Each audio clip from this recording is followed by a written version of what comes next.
I'm going to press resume recording too. All right. So we're both recording? I don't know. Okay, so I'm going to get started. My name's Alana and I work at Vail, Valley Associates for Independent Living. And today I'm going to talk about disability identity.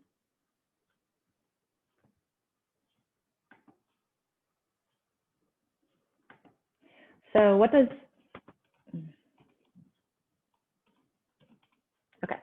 disability mean to you? So there are many different ways to identify with disability, and it's a very personal thing. So you might identify with a disability because it allows you to get the support that you need and to ask for help. You might identify with disability because it helps others who also have disabilities learn from your experience. You might not know the official term for your disability, but know that you have to do things a little differently than some of your peers. And another way to identify with disability is the social model, which views disability as created by barriers in the community. So by the community being accessible, that creates your disability as opposed to the other way around.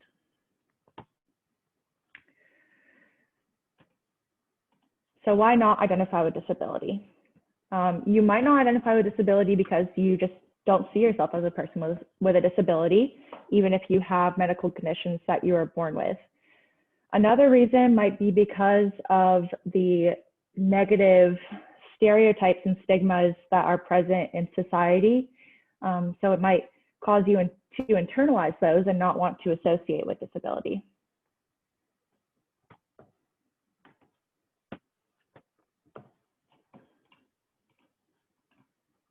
What are some ways to define disability? So disability is defined in many different ways. Some agencies and places that you go to seek support might have their own specific definition.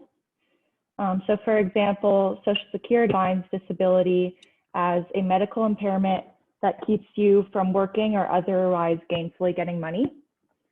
As I said before, disability might be created by barriers in the community.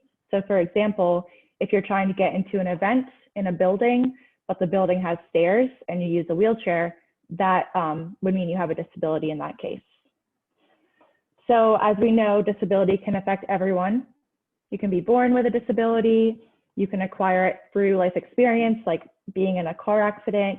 And you can also have it show up as you get older, as you get new medical conditions that you need support for.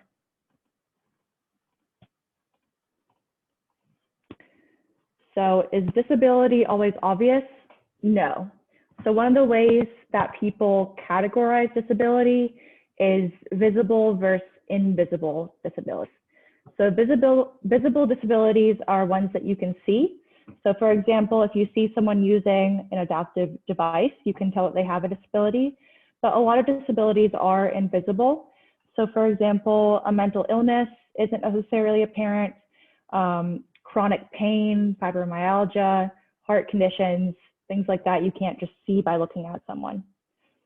So it's okay if you don't know the name of your disability, as long as you know how it affects you and what needs it creates, and as long as you can describe those to someone or have someone help you describe it. So we're going to do an activity. So if everyone could get a piece of paper out and a drawing utensil. And a partner if you need help writing and drawing. So let me know if anyone needs me to slow down or stop during this. Okay, so you're basically going to trace your hand or have some help you if you need. So I'm going to do it on my piece of paper.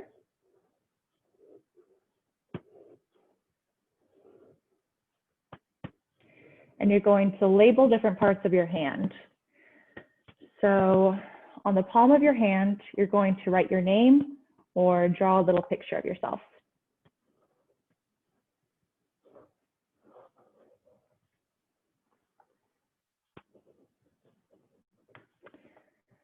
On your little finger, you're going to write a pinky promise to yourself. So this is going to be a goal or something you want to accomplish in the next couple weeks.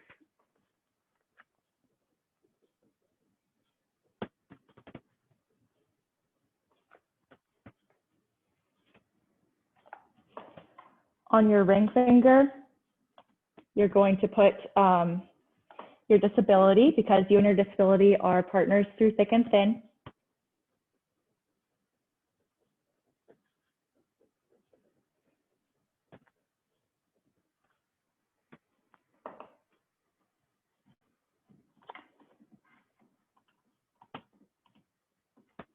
Then on your middle finger, you usually only use your middle finger when you're passionate about something. So write or draw something that is important to you and that you're passionate about.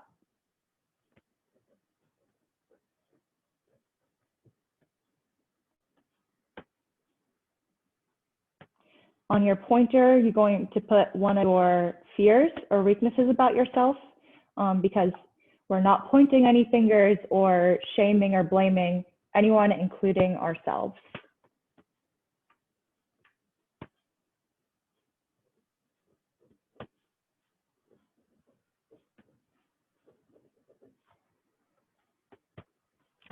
And then on your thumb, you're going to do a thumbs up for something that you do well. So you can write or draw one of your strengths.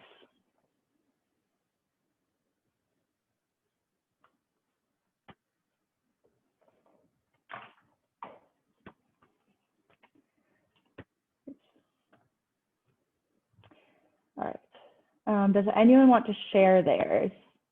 You don't have to. If not, I can share mine.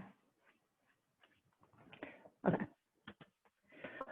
So this is mine. It's my hand. Alana. My goal, my pinky promise, is to wake up on time, not snooze, and to allow myself enough time to get ready in the morning. My disability is anxiety and depression. Something that I'm passionate about is Vail, my job here. The pointer, something that's hard for me is I'm very self-critical and get down on myself easily. And so kind of looking that, I try to flip that and see like what's the positive of your weakness. So on the positive side, it helps me to want to do a good job and to work hard. And then my thumb, that's supposed to be an ear, but I'm good at listening, I think. So that's mine. Okay, so switching gears, talking about disclosure. So what is disclosure? Disclosure is basically just letting people know that you have a disability. So for some people who have a physical or visible disability, they don't really have a choice, but for others, it might not be obvious. So there might be times when you choose to share that you have a disability, and there might be times when you don't want to. And that's a personal choice to you.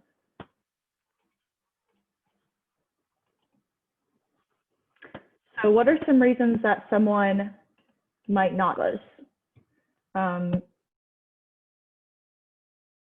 Just don't want to talk about your disability. You don't want it to be the center of the conversation. Sometimes you might worry that people will treat you differently if you tell them, and you don't want to be discriminated against. So for example, like if you're applying for a job, you might not maybe want to say that, depending on, well, hopefully it would be fine, but some places still do discriminate, even though they're not supposed to. So some reasons, some reasons to disclose might be that you need to in order to get accommodations or support that you need. Another reason might be to share your experience and in turn help others. So I have a video that I will share with you all.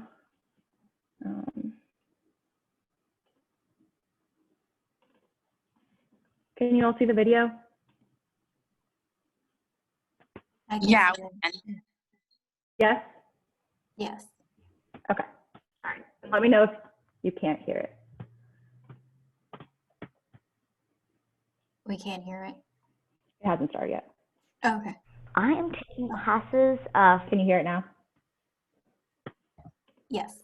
for early childhood education, so I can get my certificate in early childhood development.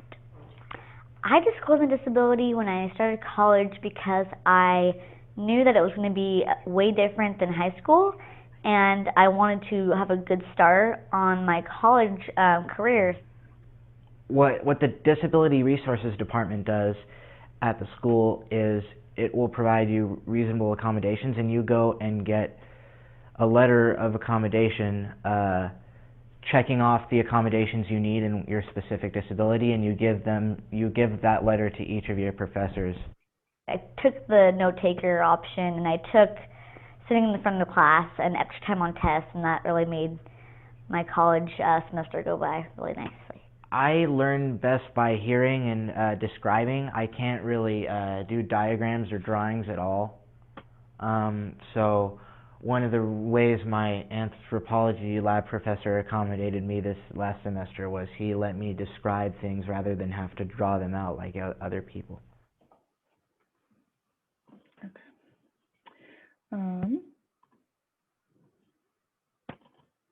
Okay.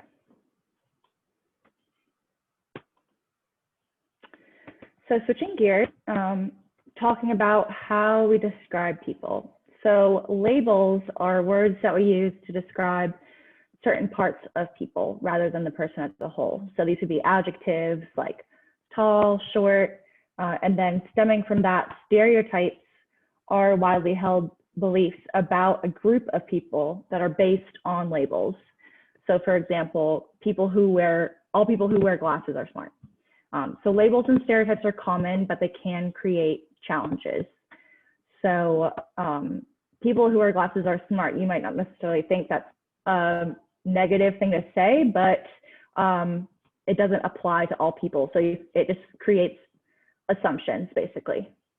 So what are some labels or stereotypes that you all have heard about disability?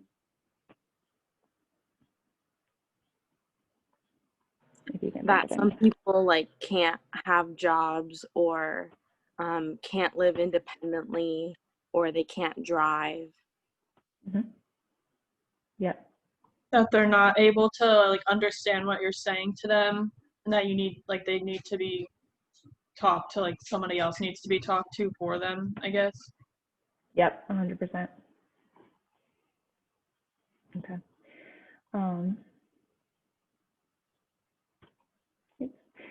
So where do labels come from? So labels come from the media and messages around us. So that would be like the news, social media, videos. So for example, there'd be a news story that portrays someone's disability as super inspiring just for doing something as simple as getting out of bed in the morning. Movies might also, on the other hand, show disability as something that's to be pitied, something that people can't necessarily do things for themselves. And then in general, by and large, there's a huge lack of diversity in movies and shows and books and other outlets. Disability really isn't portrayed very often, and especially not as just like a normal thing. It's always like for a purpose. So that definitely contributes to people's stereotypes and ideas about the city. I have some more videos.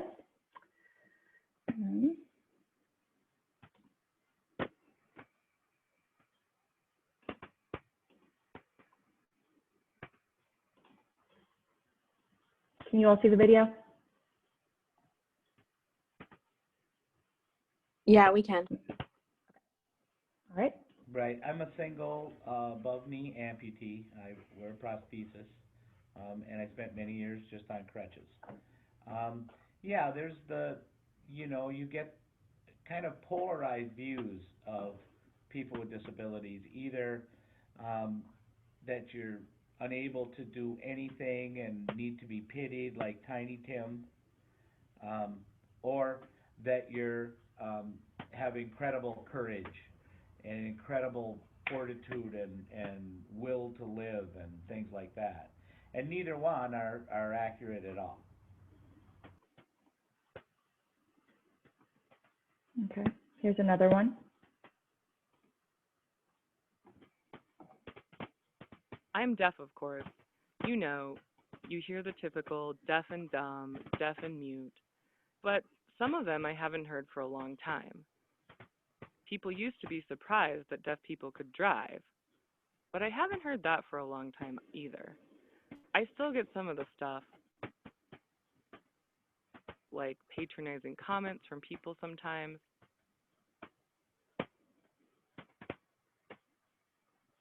A few months ago, I went out into the public and gave a testimonial.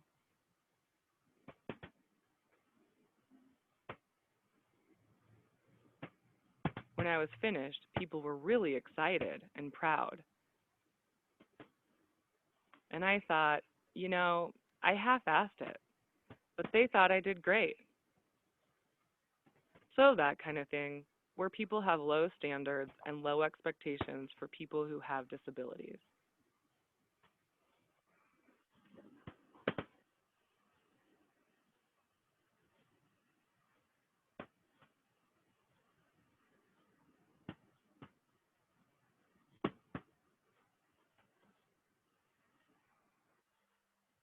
Okay.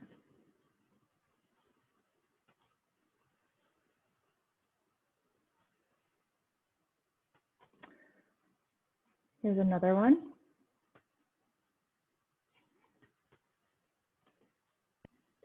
Hi there, my name is Rachel Callum Whitman, and I am an adjunct faculty member at Duquesne University. I am graduating with my doctoral degree this May, which was a really big accomplishment, and I'm really, really proud of myself for being able to do so. I have bipolar disorder, and there is a lot of stigma surrounding mental illness, so I have heard quite a bit about these perceived limitations surrounding having bipolar, and people thinking that because I have a mental illness, I am not going to be as capable, I am not going to be as reliable or responsible, and these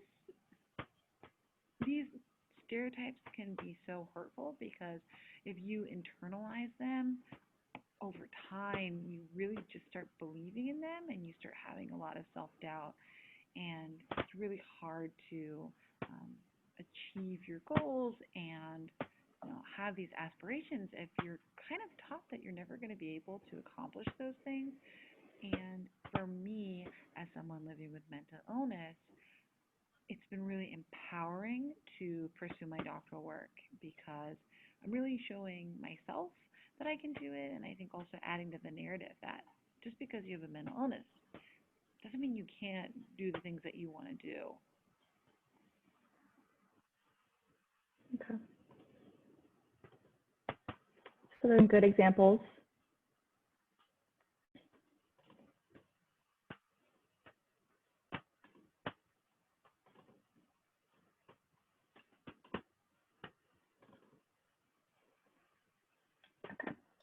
There's this new movie that came out that's called Words on Bathroom Walls.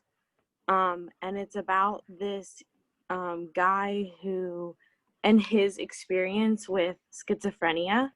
And I watched it with my dad, and my uncle had schizophrenia. And it was really interesting to talk to him afterward and see what his perception of the movie was, because some of the things he was like, are accurate, at least in his perspective and his situation with my uncle. But also like the ending was kind of this like bittersweet, things were gonna get better. He finally found some medication that might work for him. But then my dad was talking about how, disabilities change over time and your medication might change, or you need different dosages. So it's kind of like a reoccurrence of different things. And that it's not just like bittersweet. You don't just like find the good. It's not like you just get medication and everything's fine. So anyway, that just reminded me of that. Yeah, it's like they're trying to have a good ending to a movie as opposed to in real life when it's a continuous process. That sounds interesting. So it's Can you words put on that, walls. Go ahead. yeah, can you put that in the chat if people want to know the name of the movie? That's a good idea. Thank you, Anna.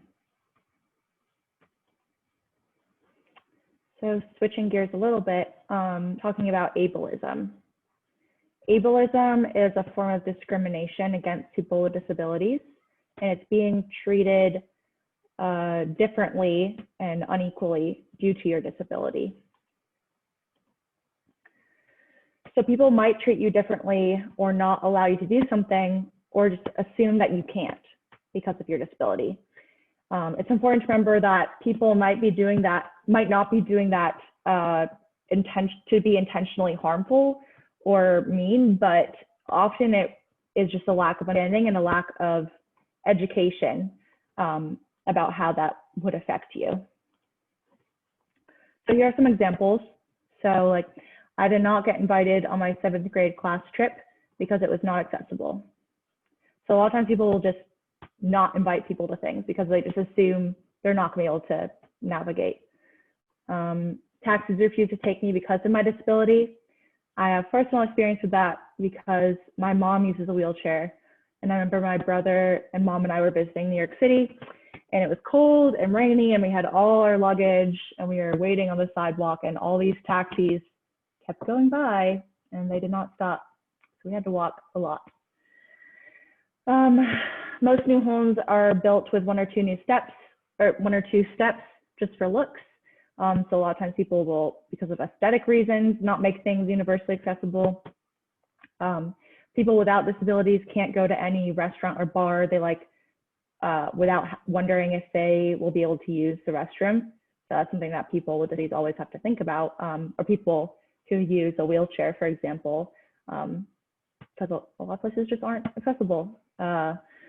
Another one is like if you're deaf, a lot of times you're expected to read lips or notes in English and adapt, but others don't really make an effort to adapt to you and to learn American Sign Language.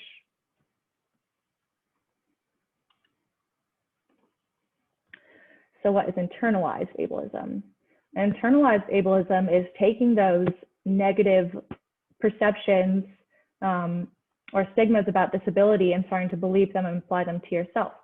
So for example, I feel guilty for not being able to work because I'm too unwell because of the stigma around sick days, or feeling guilty that you're not able to be as productive, quote unquote, or contribute because our society places a huge value on productivity. So you might feel guilty about that, or you might feel guilty for disrupting an event by requesting access. Like you might feel like you're making a big deal out of something, even though you're just trying to participate. So I have another video.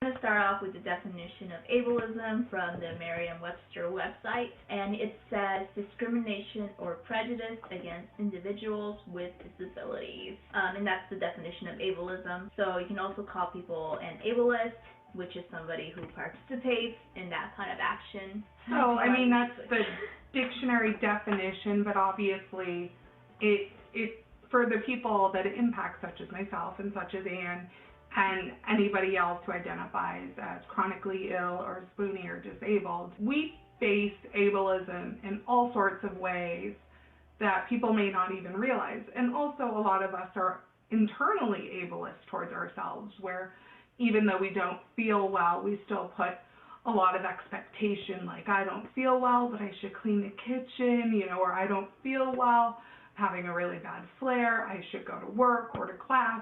You know, you can be internally ableist as well, and I think that in a lot of ways that was the hardest form of ableism for me to overcome, is to sort of match my energy level with my own expectations for the day. Yeah, I agree with that too, especially when you're like thinking that I need to do this, but I can't really do this because I'm in pain, but why can't I do this? And you just put pressure on yourself because of it. So like she was saying, like I should be able to at least clean the kitchen today. I haven't done anything today because it's been a bad day. You want to get some stuff done still, so you just feel bad about that, and it leads towards guilt.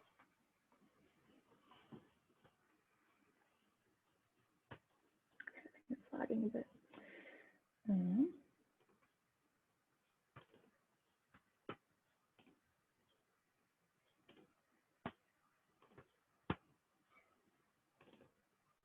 Okay. Yeah, I kind of have personal experience with that too. Like with depression, a lot of times you'll just have low energy and just not be able to get out of bed. And I end up feeling super guilty about that a lot and just being really hard on myself and being like, wow, I'm not being productive, which just makes it you feel worse. So it's kind of hard to stop those thoughts. So how can you learn self-advocacy and standing up for yourself? So it's important to remember that it's not okay for someone to treat you differently because of your disability. And if you do feel like someone's treating you differently, you do have rights that are protected. So for example, those granted by the ADA, the Americans with Disability Act, Section 504 of the REAP Act, and other laws that give you the right to ask for accommodations. So such as equal access in the workplace, school, home, and other areas in the community. So you don't have to tell someone your specific medical diagnosis, but you do need to be able to explain how your disability creates needs and how those needs can be met so that you can be successful as well. So here are some examples of accommodations and things that you might be entitled to. So adaptive software and technology, extra time for tests, having someone read something to you, things like that.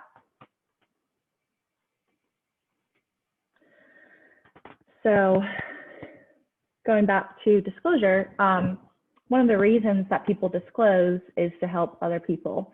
So peer support is really important. And it's the idea that we have shared experiences as people with disabilities.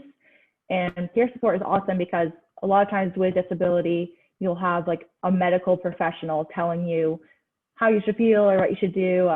And so peer support is just another regular person with a disability being able to relate to some of your experiences. So it can be very helpful. And then talking about your own process with disability, with your own disability. So there are a lot of thoughts and feelings that we may share as people with disabilities. It's okay to have both positive and negative feelings about your disability. You might not have exactly the same experience as someone else, so it might be helpful to compare in some ways, but you can't compare everything because your disability process is unique to you and it can change from day to day and with the new life events. Kind of like what Anna was saying with, you might find a medication that fits in that moment, but then things change and you get older. And so it's a process. So I have a couple videos for that, relating to that.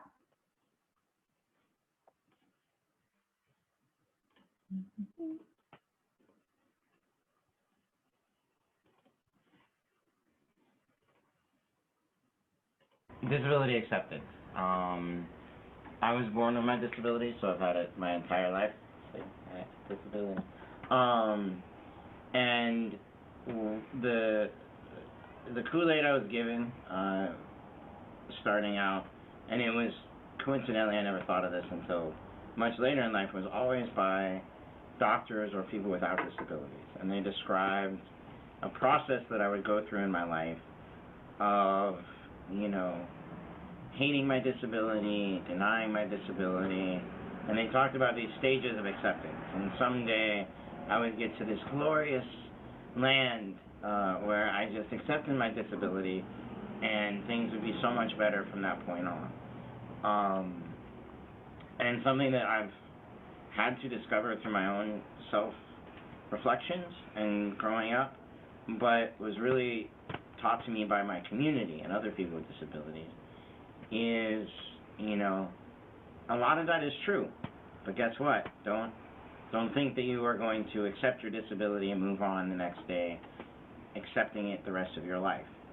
This is a process that you're going to have to accept, that you are going to do it over and over and over and over again throughout your lifetime, of going through those stages of frustration and why me, and it happens for me, I can't speak for anybody but me, but for me, as I grew up, you know, with every benchmark of life came a new acceptance of my disability.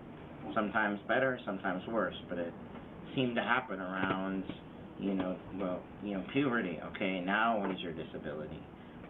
Adult, post high school, now what is my disability?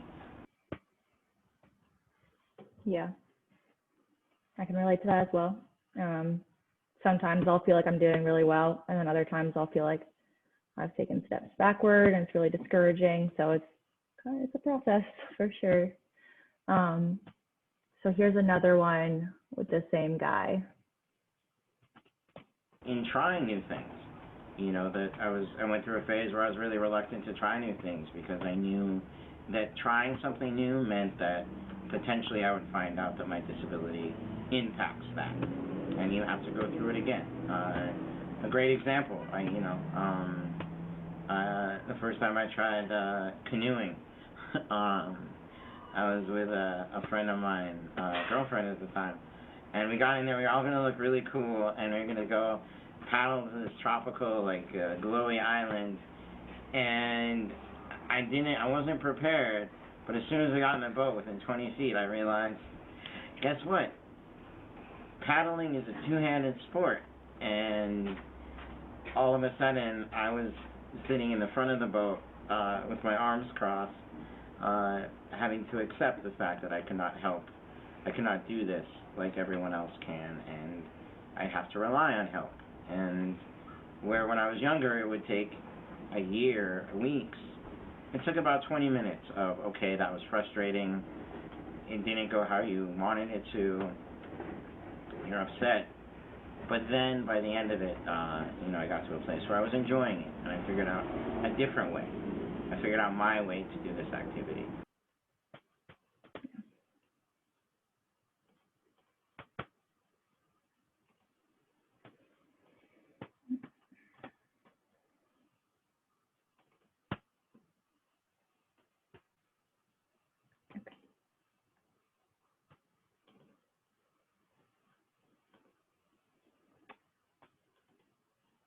Okay. Are you seeing the PowerPoint? Yes. Okay. Is it like full presenting mode? No. There we go. There we go. Sorry. Okay. Still figuring this stuff out. Maybe one day. Okay. So finally, just wanted to see if there were any questions, reflections on this. Also, just wanted to say that if you want to find out more information about disability identity or have questions about your disability or someone else that you know, you can always call us at Vail, and we can do our best to provide services here or connect you with where you need to go. So, any questions?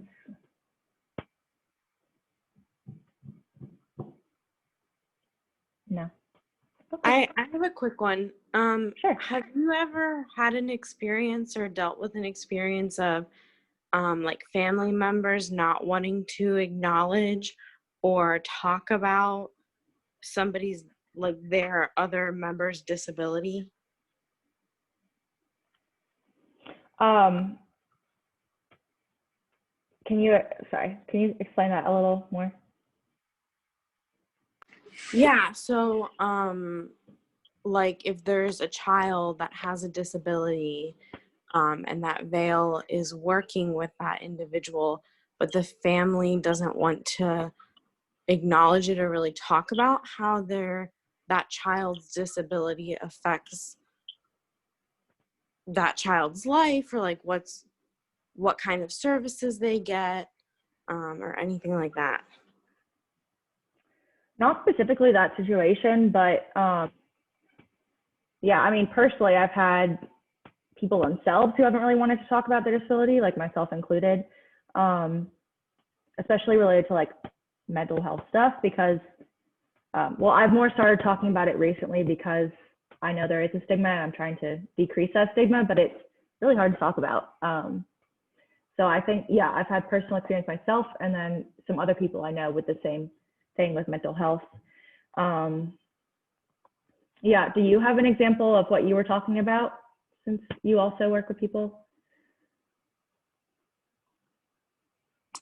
I mean, I do. I'm just trying to see if that's a more common thing. And another reason that I think that there's sometimes stigma in families, or they're given different information, or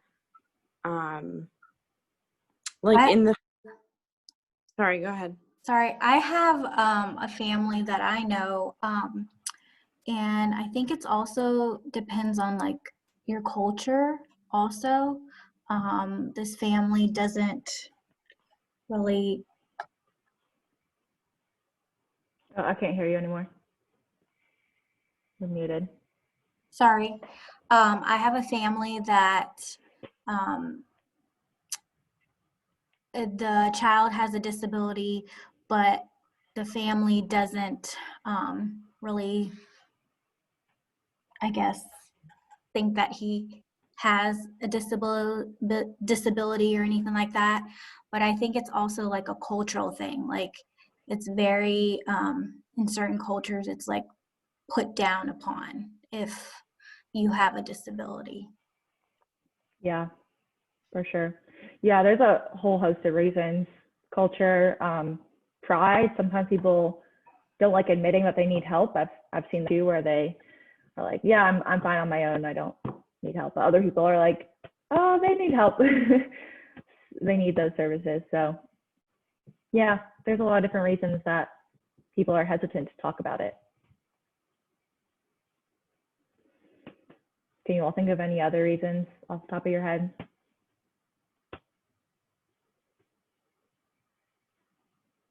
I think another one for me personally, like my mom, because she has MS, so a lot of times I think she tried to shield that from me as a kid, just so that I wasn't privy to the prejudice that she experienced.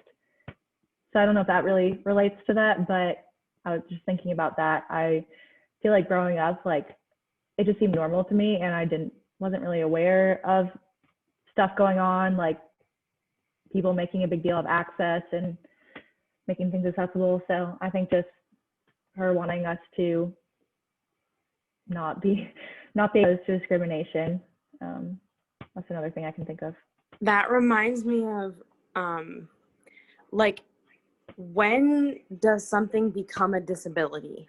And so that can, an example of that is like obesity, right? Like, when does obesity become a disability? When does it change how you live your daily life? And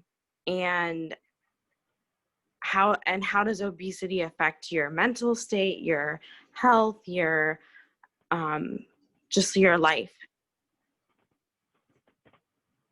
And then and I think there's a stigma around that on people thinking like, oh, well, you can, like, obesity is your fault, right? Like, you're in a situation in which you could change the way you eat or your exercise routine and not be obese anymore. And so that quote unquote disability is your fault. And I think that's, I think that there can be a lot of stigma or people not being educated about that. And then, of course, then it comes into, accessibility. And so the other week I was walking in a park and they had like fences up, and the way that you got through the fence was like a small entrance that you like, it was almost like a V shape. And so that bikers and other people couldn't get through, but only walking you could get through. But, you know, for people who took strollers or, you know, who were bigger, who were obese, couldn't get through those tiny, you know, little areas, or someone in a wheelchair. And so it was just really interesting to think about how all of that plays together. Yeah. Yeah, I think you touched on a couple of things, but that's a big part of accessibility is you don't make something accessible for like a specific situation. I mean, you do, but it serves so many people, and you don't even realize until something becomes accessible how many people are affected by it. So that's accessibility just means it's open to everybody, and there are ways to do that. Yeah, so like you said, like it might be a wheelchair, might be a stroller. There's a whole number of different reasons that someone might have difficulty with a setup. And then what you were saying about like obesity, like there are health issues that might cause that, and people just tend to make assumptions, and that people, I think, anticipate those assumptions, and that's another reason why people might not disclose, or they might think people might not believe them. So, and you know, because you live inside your body and your head, so you know whether you have a disability, and it's, you know, there's certain services that you have to meet a certain criteria and definition, but you know, it's personal to you. So if you have to do things differently and it impacts your life, then yeah, you have a disability, if that's how you want to identify with it. So.